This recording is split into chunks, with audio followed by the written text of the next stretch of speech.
Hello everybody, Adrian Plus here, Yes, and Bridget. and Hello. it's number 132 in Sounding the Shallows. It is. I'm trying to think. I mean, all I can think of is how cold it is. I'm sure there is a significance in 132, but it feels so cold at the moment that it's difficult to think about anything, really.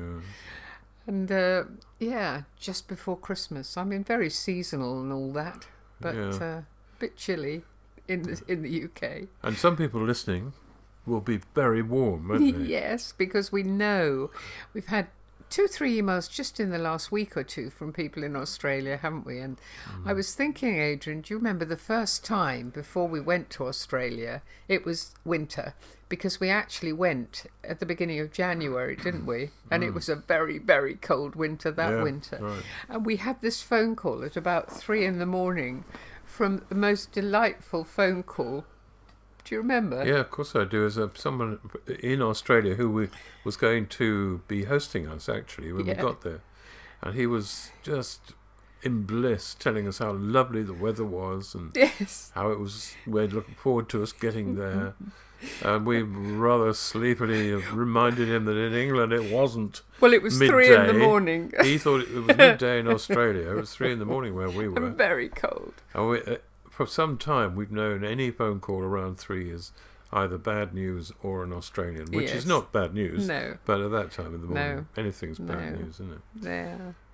And we've, I don't know, it's been very sad news this week, hasn't there, about things connected, really, with the fact that it is now winter. I mean, we've had a tragedy in this country with 4 lads. I think the oldest was under 12.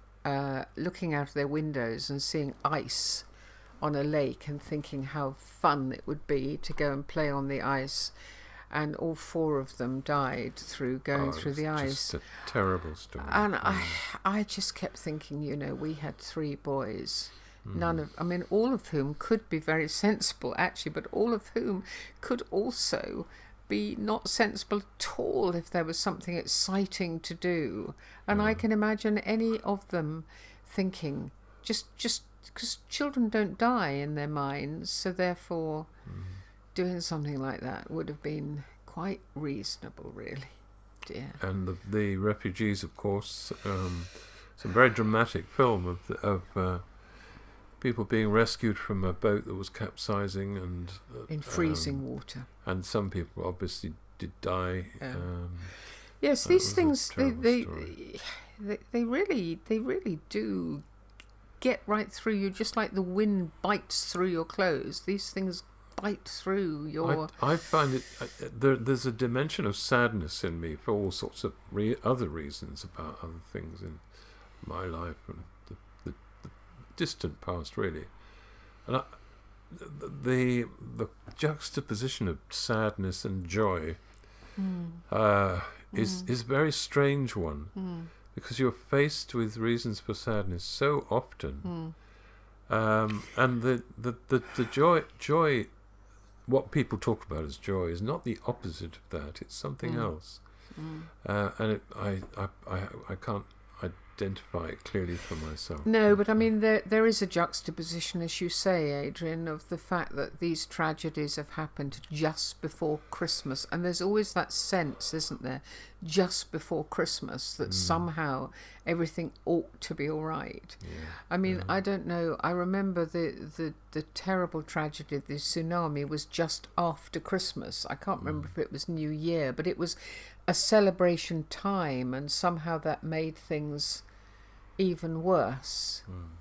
That's right. But I mean, that's because we create Christmas as being a time of jolliness. And of course, when we think about the first Christmas, it wasn't that jolly at all. Well, it wasn't that jolly for Mary and Joseph, was it? No, I think we talked about that last week. The discomfort of the road to Bethlehem and the discomfort when they got there. They didn't seem to take much in the pictures you see of them, do you? Well, they probably didn't have much to take, but no. They did have. She had something very carefully packed away, didn't she? Somewhat. A little baby. Yes, she did. Who they looked after, but very uncomfortable journey, as we said last time. Yes. Yeah. It's interesting. This business about what you take with you is very much in our minds at the moment. We're thinking about decluttering. One or two people we know, I'm thinking of one person in particular, who will know who I'm talking about, who probably needs to declutter, but there's a great fear attached to it.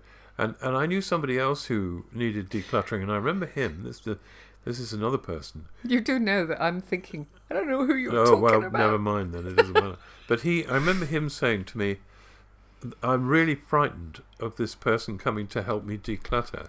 Yeah. Because when they come, I've got to excavate my stuff. And I think he knew that when the time came to get rid of that stuff, it would hurt him inside, because accumulating stuff you don't need can have a sort of slightly neurotic basis, but just be the way you've lived for ages and ages and ages. But I mean, it is interesting, isn't it? I mean, we're in theory moving very soon, aren't we? Although, yes, well, we'll talk about that another time maybe. But I mean, so you're going through things that you've had for years, and I've been fascinated by how difficult easy I found some things to get rid of, but how difficult I find things that don't necessarily personally mean anything to me at all. Things that were my mother's, for example, or but they're not. Why do you think that's even that great then? For her? Why do you think that has? I think changed? It's just getting rid of that last link. Actually, I do. I think.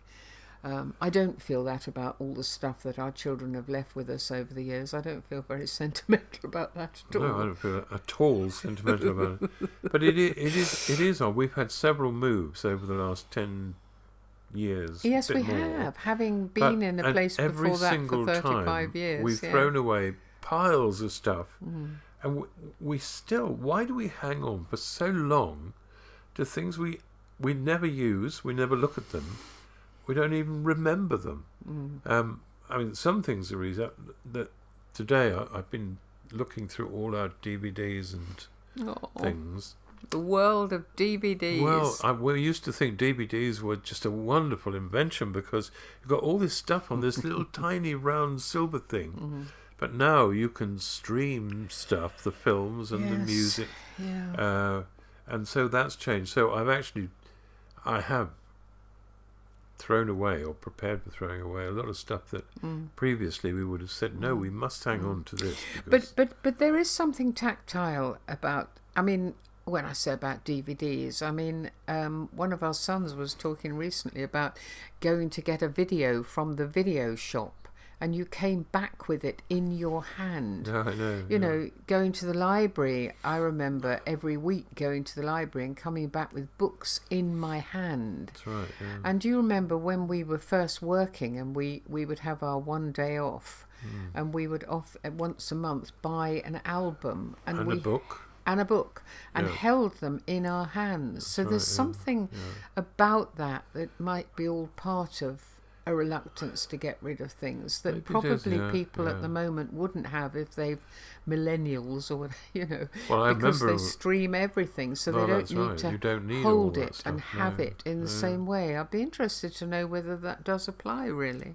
Friday night in the town where we used to live, you could go and buy Friday night if that's what you wanted in a little area of shops, because there was the off license on one side. Yes. There were two combative fish and chip shops. No, one on the other side of the road. One on the other side, one on the same side. And then there was the DVD place just up the road from there. There was. So you could go and get a bottle of something and your fish and chips and carry them all home or drive them all home. I suppose we never. No. They were local. But there was something quite satisfying, especially the fish and chips, actually. It'd be nice. Well, you are a passionate fish and chip. I am. I wish we had a decent fish and chip place near us.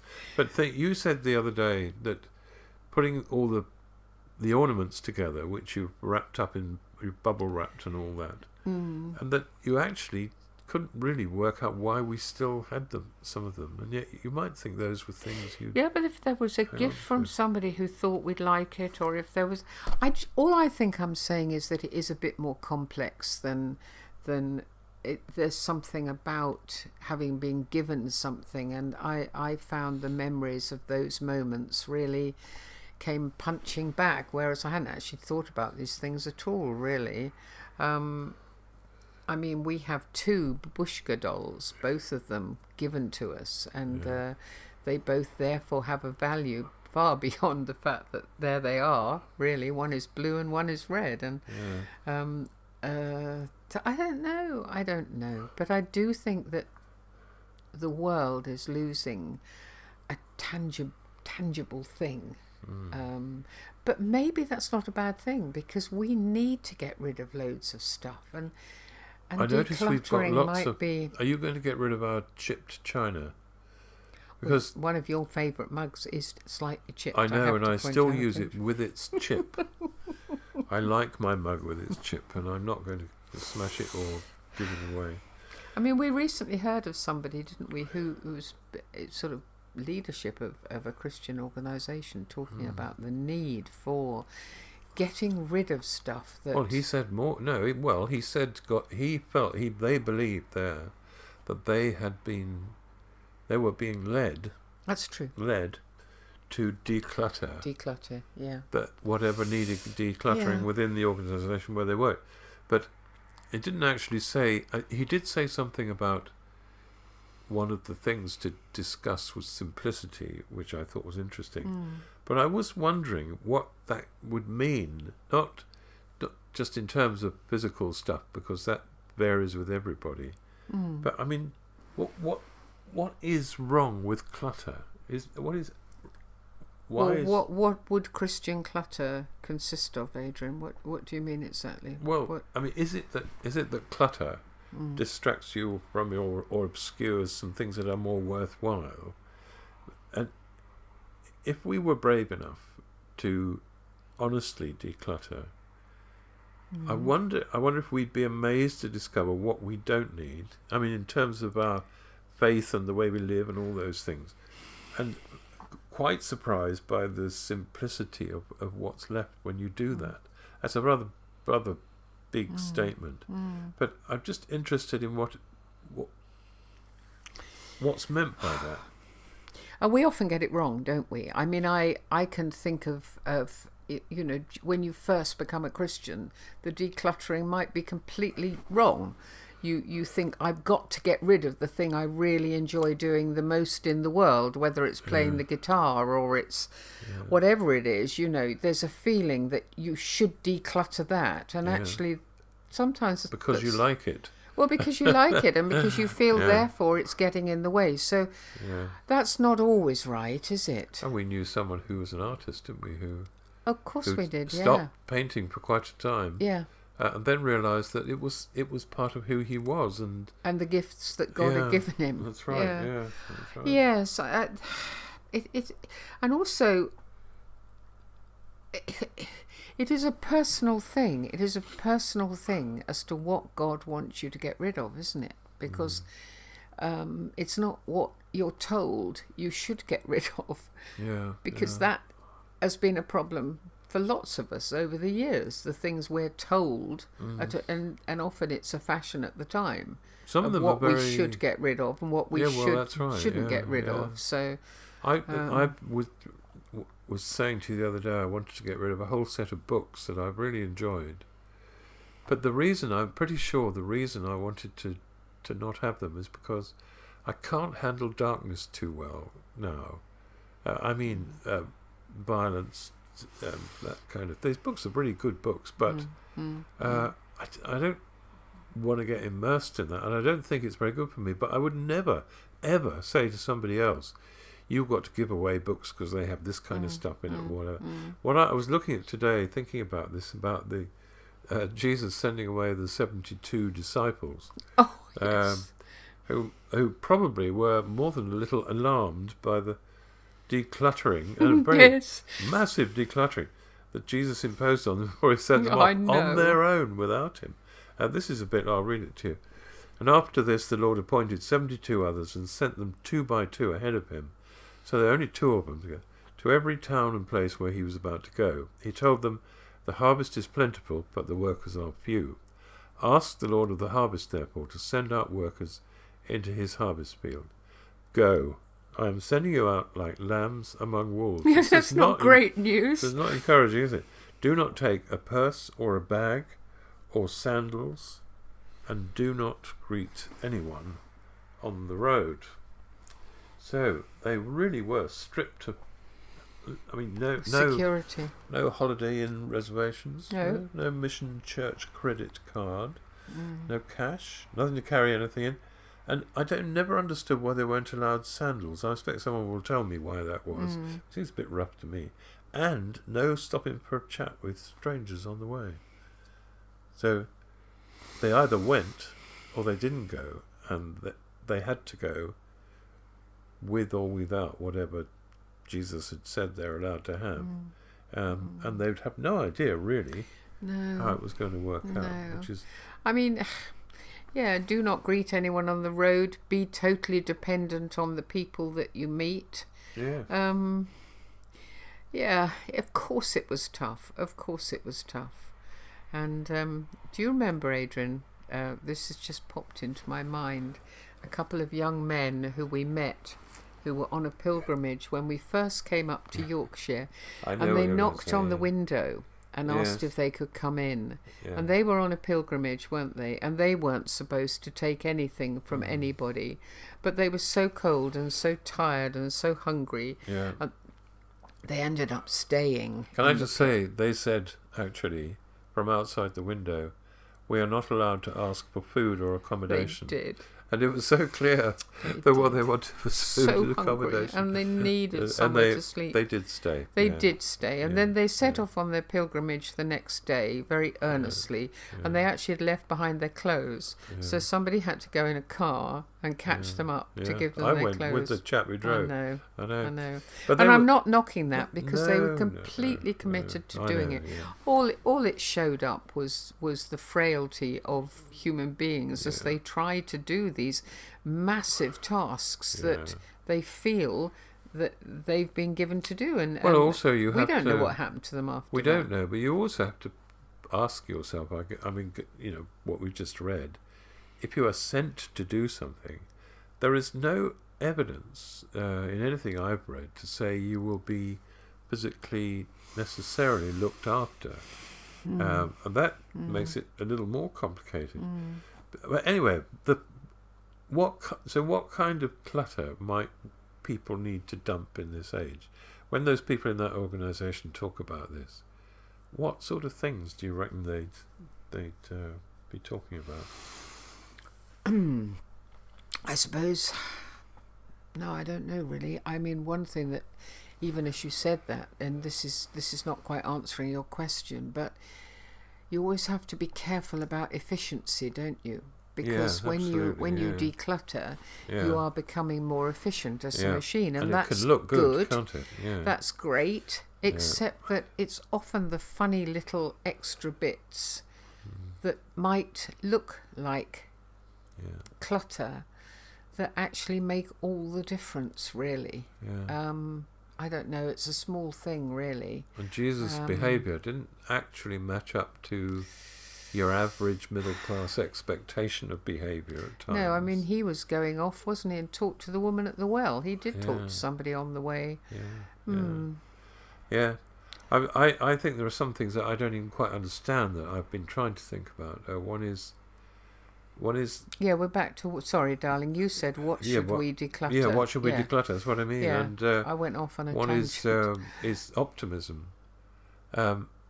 We recently meet so many people who have become, or because perhaps they've been taught, that God looks after you to the extent that you should find your lives are guarded and repaired if they need to be. And because there's a truth in the middle of that, it's very easy to just let that go. But you then find people are expecting more of God in one area, perhaps, than they're likely to get. Tell me what you mean. Well, it's very hard to even explain, I think. I mean, you cannot I don't think there's only what I think. You cannot simply say, God will heal me, God will look after me, God will prevent bad things happening to me. Well, no, of course. Because that doesn't happen. No. But we sing and behave sometimes as though that's what we believe. Well, so I'm sometimes talking about, we do. No, obviously not always, but talking about how you get into the truth of that. I know through 40 years of seeing change in the church that fortunately a lot of the sort of subcultural behaviours that we used to see in the church that were given great spiritual value, fortunately that's changed. Yeah, well, that's what I was thinking, really, that there are some very beautiful songs that we sing in church that are not thumping on about getting everything from God. They are songs about God being with you in darkness. I mean, that's tricky too because you don't always feel it. But I think over the last few years there's had to be, the people writing songs are also going through things. Yeah, no doubt they are. I'm quite interested in the TV adverts this year. They're much more to do with people being together, people being warm, people being, the outsider being invited in. So I think there are some good changes. Well, yeah, I think there could be. I don't know.